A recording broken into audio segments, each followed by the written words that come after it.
Alguien dijo una vez que uno de los grandes problemas de la iglesia contemporánea es que está contemplando a Dios desde el lado equivocado del telescopio. Ustedes saben lo que ocurre, ¿verdad? Cuando nosotros observamos las cosas desde el lado equivocado del telescopio. En vez de contemplar a Dios como realmente Él es, un Dios grande, asombroso, incomparable, inescrutable, lo hemos trivializado en nuestras mentes, lo hemos reducido a un tamaño que sea más potable para el hombre de nuestra generación. Y en nuestro afán de hacer a Dios más accesible, entre comillas, lo hemos hecho irrelevante, una especie de deidad domesticada. Nosotros hemos querido domesticar a Dios, un Dios domesticado que no es digno de temor reverente ni tampoco de nuestra confianza. Mis hermanos, si hay algo que nosotros necesitamos en el siglo XXI es recuperar una visión apropiada de quién es Dios. Él es el soberano, el todopoderoso, inmenso, omnisciente, eterno, infinito, santo, justo y todos los otros atributos que hacen que Dios sea Dios. Necesitamos recuperar esa visión, porque de lo contrario, mis hermanos, no podremos apreciar en su justa dimensión su amor y su gracia manifestados en Cristo, y mucho menos podremos confiar en Él, sobre todo en medio del dolor y de la aflicción. Esa es una de las lecciones que aprendemos de los primeros versículos del capítulo 3 del libro de Éxodo. Ya Lester leyó una sección de ese capítulo.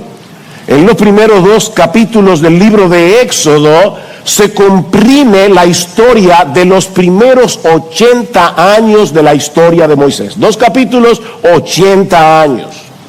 Durante los primeros 40, Moisés es criado como hijo de la hija de Faraón, con todos los privilegios que eso implica, hasta que Moisés se convence de que él es la persona idónea para liberar al pueblo de Israel de la esclavitud.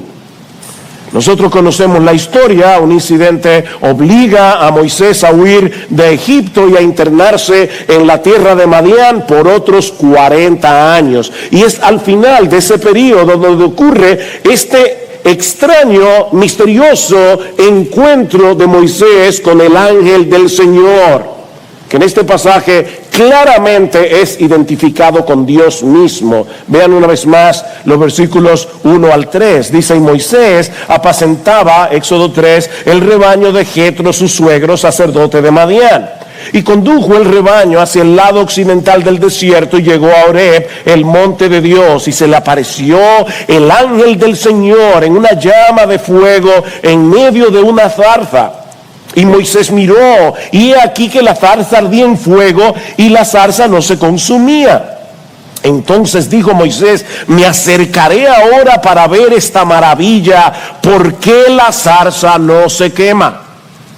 Ahora Moisés tiene 80 años, una edad no muy apropiada, ¿verdad?, para comenzar una revolución. Se encuentra pastoreando las ovejas de su suegro cuando se topa con algo evidentemente sobrenatural, una zarza que arde en fuego pero que no se consume. Y aunque Moisés no era obviamente un experto en química, él sabía por experiencia que para que haya fuego tiene que haber un material combustible, tiene que haber un material que pueda arder. Pero en este caso el fuego está ardiendo en la zarza, pero no depende de la zarza para arder.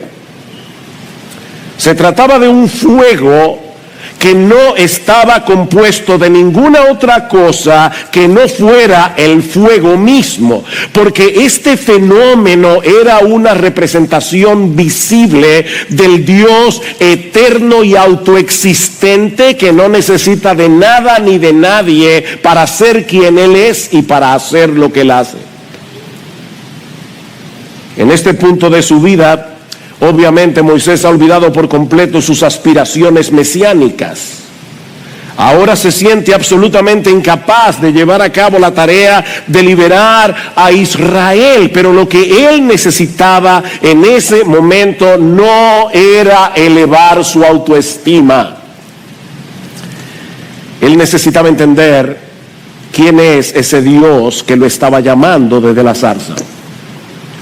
Y hay al menos 3 aspectos del carácter de Dios que todos nosotros, al igual que Moisés, necesitamos conocer si queremos relacionarnos con Él y servirle a Él en una forma apropiada. Y yo espero que esto nos prepare para participar apropiadamente también de la Cena del Señor. En primer lugar, este pasaje nos enseña que nuestro Dios es santo y temible. Nuestro Dios es santo y temible. Noten el versículo 4, que de paso son las primeras palabras pronunciadas por Dios en el libro de Éxodo. Y dice en el versículo 4, cuando el Señor vio que él se acercaba para mirar, Dios lo llamó de en medio de la zarza y dijo: Moisés, Moisés. Y él respondió: heme aquí. Lo primero que hace Dios es llamar a Moisés por su nombre. El que antes era una figura en el palacio de Faraón había estado perdido en los montes de Madián durante 40 años. Ahora Moisés es un don nadie, es un total desconocido excepto para Dios. Dios nunca lo había perdido de vista, como nunca te ha perdido de vista a ti. Tal vez tú crees que tú eres una persona completamente desconocida. Tal vez tú crees que tú eres una persona que pasa desapercibida en medio de la iglesia, en medio de la multitud. No, Dios te conoce. Dios te conoce como conocía a Moisés, y ahora va a reclutarlo para enfrentarse con el hombre más poderoso de la tierra y libertar a su pueblo de la esclavitud. Pero antes era necesario que Moisés tuviera una visión apropiada de quién es ese Dios que le ha salido al encuentro. Versículo 5, entonces él dijo: no te acerques aquí. Moisés, mantén una distancia prudente. Tú y yo no somos iguales. No te acerques aquí, quítate la sandalia de los pies, porque el lugar donde estás parado es tierra santa. Por supuesto, mis hermanos, de más está decir que los pies desnudos de Moisés no estaban más limpios que sus sandalias, moralmente hablando. Pero en ese contexto cultural, el hecho de quitarse las sandalias era una expresión de respeto delante de un superior. Yo no sé cuántos de ustedes recordarán cuando los Marines derrocaron a Saddam Hussein y derribaron una estatua que había ahí en Irak en el año 2003. Dice que los iraquíes comenzaron a saltarle encima a la estatua y a golpearla con sus sandalias. Ese era un acto de profundo irrespeto hacia ese símbolo del dictador derrocado. Bueno, antes de encomendarle a Moisés la tarea de libertar al pueblo, Moisés necesitaba entender que ese Dios que lo estaba llamando es un Dios santo, es un Dios digno de temor reverente. Ustedes recuerdan, mis hermanos, en Isaías capítulo 6, que es lo primero que hace Dios cuando llama a Isaías a servirle. Dios le da una visión de su gloria en el templo, y en esa visión Isaías contempla a los serafines que delante del trono se tapan la cara porque no pueden mirar abiertamente la gloria de Dios, y unos a otros se dicen: santo, santo, santo, Jehová de los ejércitos, toda la tierra está llena de tu gloria. Bueno, lo que Moisés está teniendo aquí es un encuentro similar al de Isaías. Aunque el monte Horeb era un monte como cualquier otro monte, en ese momento se había convertido en un santuario. Porque, mis hermanos, donde quiera que Dios decida revelar su gloria, donde quiera que Dios decida traer su palabra y darse a conocer, es un lugar santo. Este edificio donde nos congregamos no tiene nada de especial. Nada de especial. Por favor, no pienses que si tú vienes el martes a las 10 de la mañana y oras aquí adentro, Dios te va a escuchar mejor que si tú oras desde tu casa. Por eso insistimos en que esto no es un templo. Nunca le llamamos templo a este edificio. Porque el templo son ustedes, somos nosotros, es la iglesia. Así que este edificio no tiene nada de especial. Pero mis hermanos, cuando nos congregamos como pueblo de Dios a adorar a Dios, la presencia especial de Dios desciende en medio nuestro y de repente este lugar se convierte en la casa de Dios.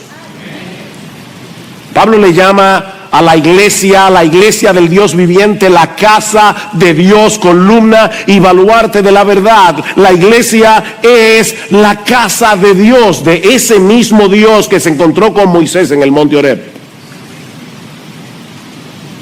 Es verdad que ahora tenemos un acceso a Dios que ningún creyente del Antiguo Testamento soñó tener. En Hebreos capítulo 10, versículo 19, el autor nos exhorta a acercarnos a Él por medio del camino nuevo y vivo que Cristo abrió para nosotros a través del velo de su carne. Pero no por eso nuestro Dios ha perdido ni un ápice de su gloria.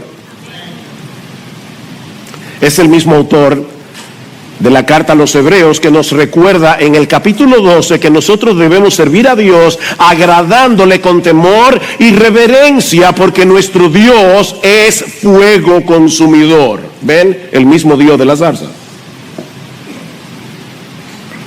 Sí, como creyentes del nuevo pacto, nosotros tenemos que aprender a vivir y a adorar en el contexto de una tensión. Hay una tensión en la adoración, una tensión entre la confianza y la reverencia, entre el gozo y la solemnidad, entre la cercanía y la trascendencia. Nuestro Dios es glorioso y cercano al mismo tiempo. Una cosa no quita la otra. Por eso es que las festividades religiosas en el Antiguo Testamento se le llamaban fiestas solemnes. Y yo sé que yo he dicho esto muchas veces, pero hay personas que no pueden empatar estas dos palabras en su mente. Si es una fiesta, tiene que ser un escándalo, tiene que ser un jolgorio, un desorden. Y si es solemne, tiene que ser un funeral. Pero el culto que nosotros le damos a Dios ni es un jolgorio, ni es un funeral. Es una fiesta porque Dios está aquí. Pero es una fiesta solemne porque Dios está aquí. Es la casa de Dios. Mis hermanos, es imposible adorar a Dios como Él merece ser adorado si no podemos verlo como Él es. De hecho, no podemos confiar en Dios como Él merece ser confiado si no podemos verlo como Él es. Él es un Dios santo, soberano. Yo sé que esta frase suena rara en español, pero Él es el supremamente otro. Una de las cosas que Dios dice en Isaías continuamente es: ¿con qué ustedes me van a comparar a mí? Ese es el problema de la idolatría. La idolatría rebaja a Dios al tamaño de una estatua, que Dios no puede ser representado con nada, porque no hay absolutamente nada en todo el universo que pueda representar adecuadamente a Dios. Él es el supremamente otro. Él es santo. Y nosotros tenemos que acercarnos a Él con temor reverente. Pero aprendemos también de esta historia que ese Dios santo, temible, es al mismo tiempo el Dios del pacto. Es el Dios que entra en relación con su pueblo, porque ama a su pueblo, y es fiel a sus promesas. ¿Qué le dice Dios a Moisés en el versículo 6? Y añadió. O sea, por un lado le dice: Moisés, no te acerques, quítate las sandalias de tus pies, el lugar en que estás es tierra santa. Pero al mismo tiempo yo soy el Dios de tu padre, el Dios de Abraham, el Dios de Isaac y el Dios de Jacob. Y entonces Moisés cubrió su rostro porque tenía temor de mirar a Dios. En el capítulo anterior dice que Dios descendió porque se acordó de su pacto. Y obviamente no fue que se olvidó. No es que Dios de repente dice, ¡ay, mi pacto!, ¿verdad? No. Esa idea de se acordó de su pacto es, ahora Dios va a dar un paso más en el cumplimiento de su promesa. Lo que va a suceder en el Éxodo, a partir de Éxodo 3, es el cumplimiento de lo que Dios le había prometido a Abraham con juramento 400 años antes. En Génesis 15:13 Dios le había dicho a Abraham, ten por cierto que tus descendientes serán extranjeros en una tierra que no es suya, donde serán esclavizados y oprimidos 400 años, mas yo también juzgaré a la nación a la cual servirán y después saldrán de allí con grandes riquezas. Dios había prometido eso hace 400 años. Y ahora se le aparece a Moisés en el monte para recordarle que la promesa que él le había hecho a Abraham 400 años atrás seguía vigente. Moisés, yo soy el Dios de tu padre Abraham, el Dios de Isaac y el Dios de Jacob. Si tú recuerdas bien, mi hermano, el Señor Jesucristo va a citar este texto en una controversia que tiene con los saduceos que no creían en la doctrina de la resurrección, y sorprendentemente Jesús cita Éxodo capítulo 3 versículo 6 para probar la doctrina de la resurrección. ¿Y dónde está esa doctrina aquí? Bueno, porque Dios no se presenta a sí mismo como aquel que fue el Dios de Abraham, sino como el que es el Dios de Abraham. Y Cristo aclara que Dios no es Dios de muertos, sino de vivos. En otras palabras, mis hermanos, Dios le está diciendo a Moisés no solamente que Abraham seguía vivo, sino que la promesa que él le había hecho también seguía vigente. Yo soy el Dios de Abraham. Y lo mismo nos recuerda a nosotros hoy, mis hermanos, aunque han pasado más de 4,000 años desde que Dios hizo un pacto con Abraham. Saben que Él está cumpliendo hoy lo que le prometió a Abraham hace más de 4,000 años, que en Él serían benditas todas las familias de la tierra. Nosotros estamos sentados hoy aquí porque Dios no ha olvidado su promesa. Porque Dios no olvida. Y nos está usando a nosotros para cumplir esa promesa a través de la proclamación del Evangelio. Dios está conformando una iglesia compuesta por gente de toda tribu, pueblo, lengua y nación, que estará en la presencia del Cordero, alabándolo por los siglos de los siglos. Nuestro Dios es el Dios del pacto que cumple lo que promete. Y aunque los enemigos de la iglesia a veces parecen ser tan fieros y tan fuertes como Faraón, nosotros podemos estar absolutamente seguros de que las puertas del Hades no van a prevalecer contra la iglesia. No importa el poder de la ONU, no importa el poder de la OEA, no importa la ideología de género, no importa el movimiento LGBT. Dios va a hacer lo que Él dijo que Él iba a hacer. Él es el Dios del pacto.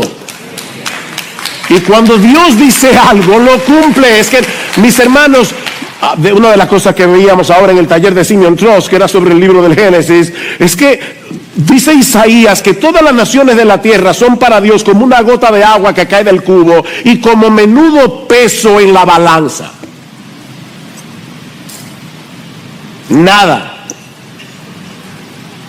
Nosotros las vemos como grandes torres, inexpugnables, inconquistables.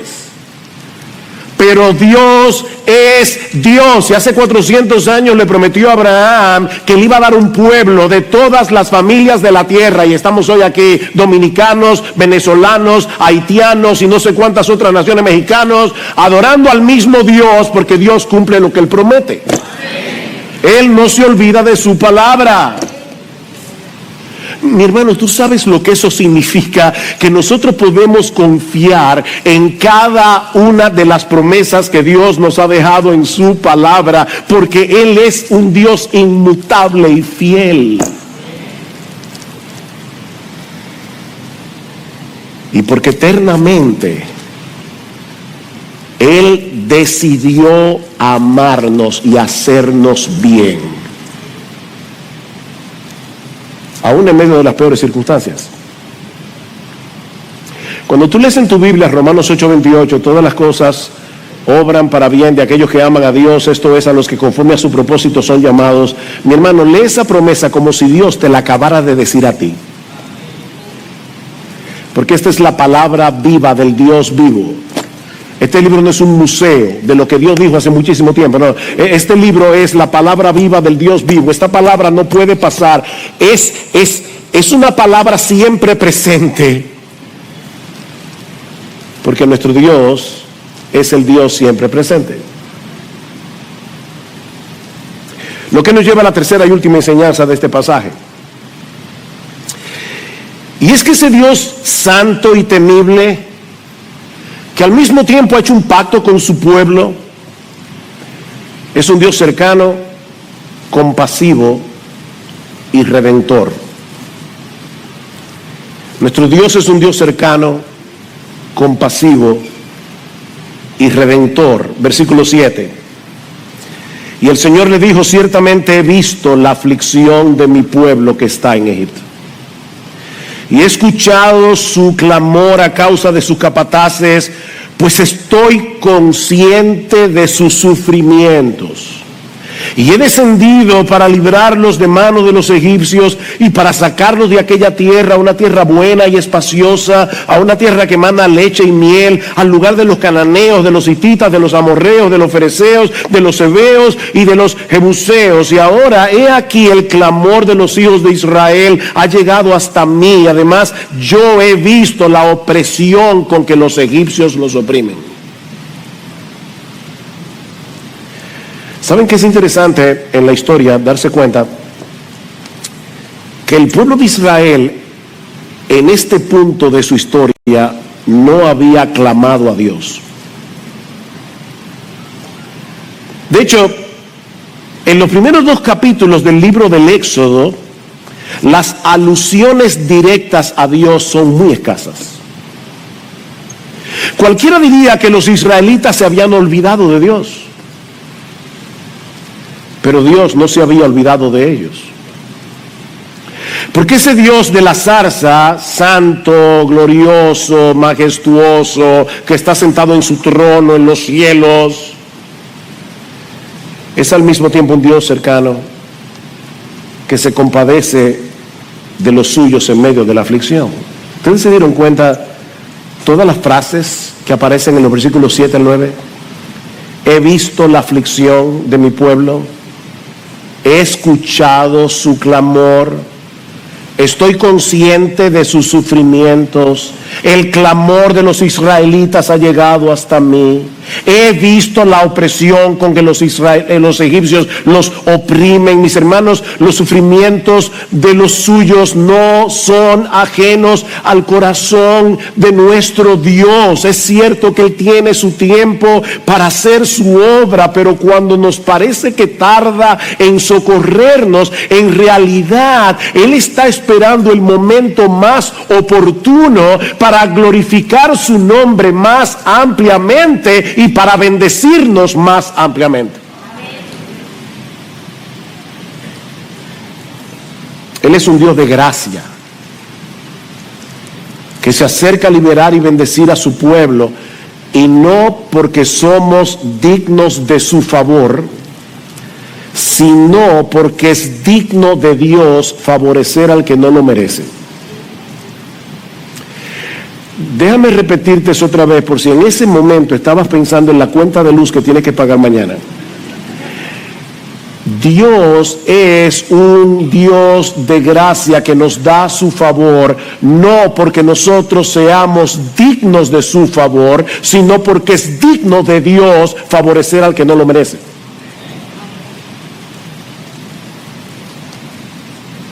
Muchos años más tarde, y eso me llamó poderosamente la atención leyendo en mi devocional hace unas semanas el libro de Deuteronomio, cuando estaban a punto de entrar en la tierra prometida, en Deuteronomio capítulo 33, Moisés bendice a las 12 tribus de Israel.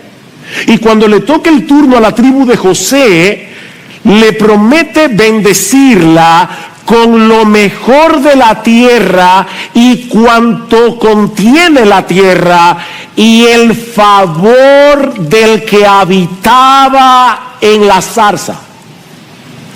La gracia del que habitaba en la zarza. El Dios de la zarza es un Dios de gracia que observa no pasivamente, sino para actuar a favor de su pueblo, para descender y bendecirnos. Ese es el Dios de la zarza. Versículo 8: he descendido para librarlos de mano de los egipcios y para sacarlos de aquella tierra a una tierra buena y espaciosa, una tierra que emana leche y miel. Y ahora comienza a decir, al lugar de los cananeos, de los hititas, de los amorreos, de los fereceos. Es como diciendo, mira, si todas esas naciones caben en esa tierra, Israel cabe de más. Él mismo descendería a librarlos de la opresión. Él mismo vendría a concederle la tierra que les había prometido, pero Él usa personas comunes y corrientes como tú y como yo para llevar a cabo su obra. Nota el versículo 10. Ahora pues ven, le dice a Moisés, y te enviaré a Faraón para que saques a mi pueblo, los hijos de Israel, de Egipto. Por fin, ¿quién es el que va a libertar al pueblo de Israel? ¿Es Dios o es Moisés?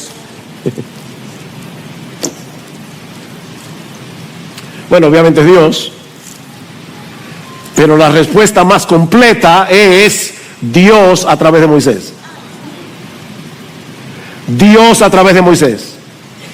Él puede hacer su obra sin la necesidad de usar instrumentos humanos, pero Dios en su gracia nos permite ser parte de su obra. Hay algo que Moisés en este momento no sabía, y es que para poder liberar al pueblo se iban a necesitar 10 plagas y el sacrificio del Cordero Pascual. Moisés no sabía eso en este momento. Mis hermanos, Dios no te necesita, ni a mí tampoco. Pero Él nos concede el privilegio de involucrarnos en sus planes redentores por medio de la proclamación de su palabra. Y Él promete estar a nuestro lado en el desempeño de nuestra labor, porque nos vamos a encontrar con muchas dificultades. Recuerden lo que decíamos en el día del domingo pasado. El diablo no está pasivamente viendo a los siervos de Dios haciendo la obra de Dios. Él les va a hacer la vida imposible. Pero ¿saben lo que hace Dios? Versículo 11. Le dice, pero Moisés le dice a Dios, ¿y quién soy yo para ir a Faraón y sacar a los hijos de Israel de Egipto? ¡Pam! Pregunta incorrecta. La pregunta, Moisés, no es quién eres tú. La pregunta es quién soy yo. ¿Quién soy yo? Le dice Dios, Moisés, ciertamente yo estaré contigo. Él no le respondió a la pregunta, Dios, ¿y quién soy yo? Es que eso no importa, ¿quién eres tú? Lo importante, Moisés, es mi promesa, yo estaré contigo, y la señal para ti de que soy yo el que te ha enviado será esta: cuando haya sacado al pueblo de Egipto, adoraréis a Dios en este monte.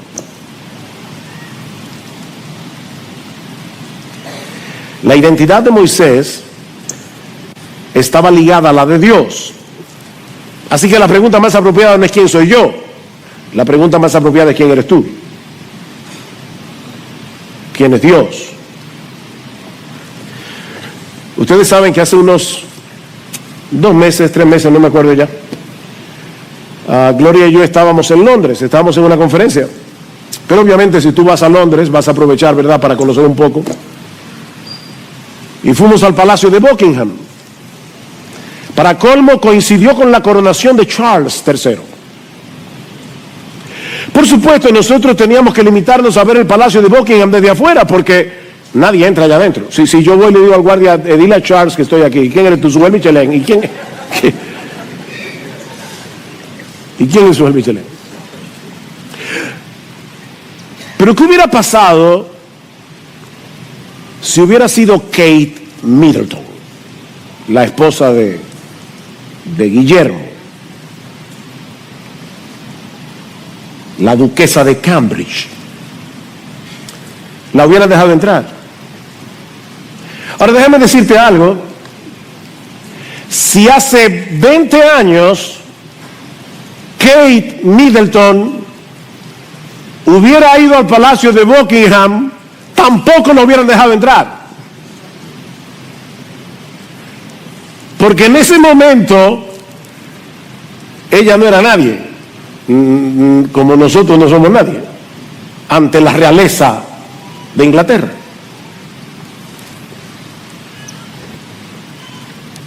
Pero ahora tú y yo somos no la esposa del príncipe de Gales, sino la esposa del Rey de Reyes.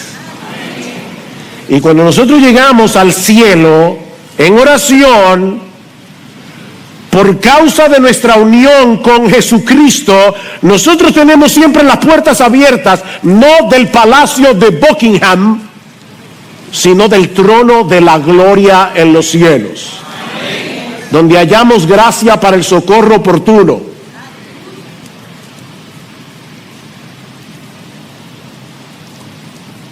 Uno ve que en las revistas siempre están siguiéndole la vida a toda esa gente. Si el mundo supiera quiénes somos nosotros, las revistas hablarían de nosotros.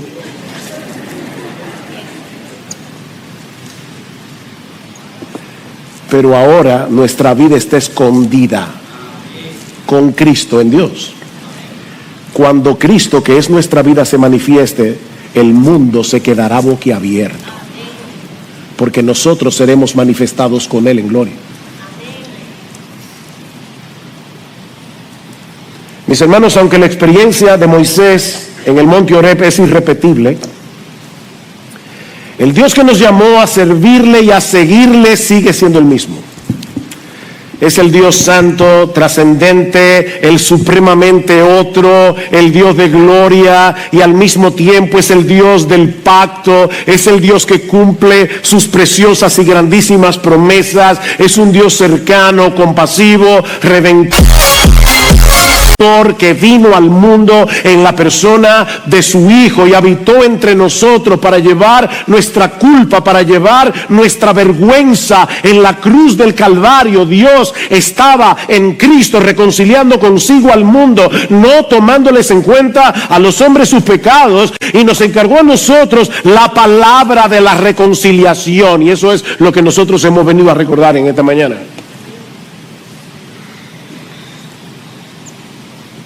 El éxodo del libro de Éxodo no es más que una sombra del verdadero éxodo. El éxodo que Dios llevó a cabo en Cristo, solo por gracia, solo por medio de la fe. Mis hermanos, el ángel del Señor que descendió sobre la zarza cientos de años más tarde se hizo hombre, descendió a este mundo, habitó entre nosotros y vimos su gloria, dice Juan. El Dios trascendente se hizo cercano para que ahora podamos reconciliarnos con Él y tener comunión con Él. Él nos rescató de pura gracia, de una esclavitud 1000 veces peor que la de Faraón. Y no por medio de la sangre de un cordero, del cordero pascual.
sino es por esa bendita sangre que el Cordero de Dios derramó por nosotros en la cruz.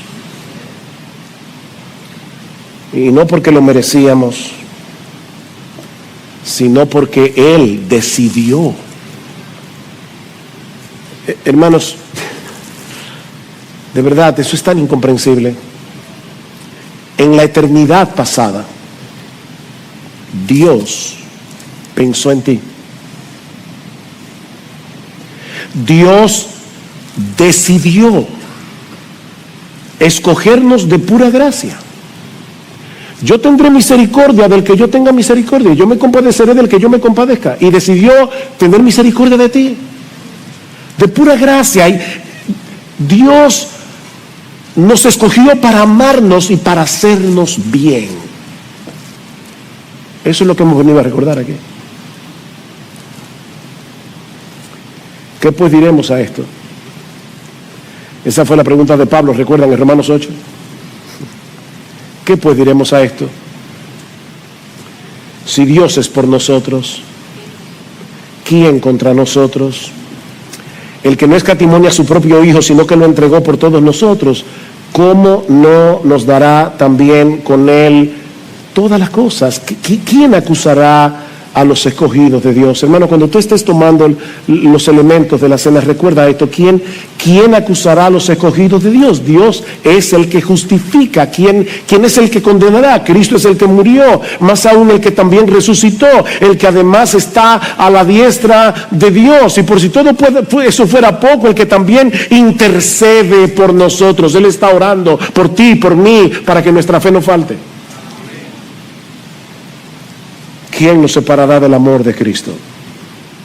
Tribulación, angustia, persecución, hambre, desnudez, peligro, espada, como está escrito: por causa de ti somos muertos todo el tiempo, somos contados como ovejas de matadero. Pero antes, en todas estas cosas, somos más que vencedores por medio de aquel que nos amó, por lo cual estoy seguro de que ni la muerte, ni la vida, ni ángeles, ni principados, ni potestades, ni lo presente, ni lo porvenir, ni lo alto, ni lo profundo, ni ninguna otra cosa creada, ninguna otra cosa creada nos podrá separar del amor de Dios que es en Cristo Jesús, Señor nuestro. Mis hermanos, el único que puede separarnos de Dios es Dios, y Él no lo hará, porque Él hizo un pacto con su Hijo de darle un pueblo. Tu nombre estaba allí, y Dios juró por sí mismo que tu salvación y la mía estaban seguras en Cristo. Amén. Solo Dios puede separarnos de Dios, ninguna otra cosa creada, y eso nunca